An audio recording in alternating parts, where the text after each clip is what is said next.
Welcome to the Banker Lamp. Please enjoy the video. In this video, I will explain how to use Apple Pay for online purchases. This convenient payment method makes online shopping incredibly easy and secure.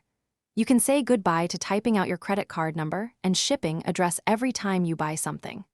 With Apple Pay, your financial information is kept private, and transactions are completed with just a few taps or a quick glance, saving you valuable time and effort.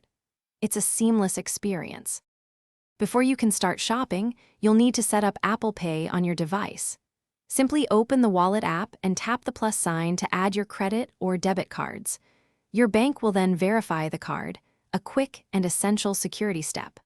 Also, make sure your billing and shipping addresses are up to date in the Wallet app for smooth checkouts. When you're ready to buy something online, simply look for the Apple Pay button at checkout.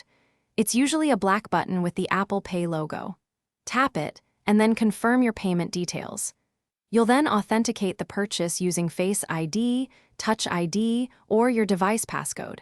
It's a quick, two-step process that takes only a few seconds. One of the biggest advantages of Apple Pay is its robust security. Your actual card number is never stored on your device or shared with the merchant. Instead, a unique encrypted token is used for each transaction, keeping your financial information private. This means you can enjoy incredibly fast, convenient, and secure online shopping with complete peace of mind. Thanks for watching. If this was helpful, leave a like and consider subscribing. See you next time.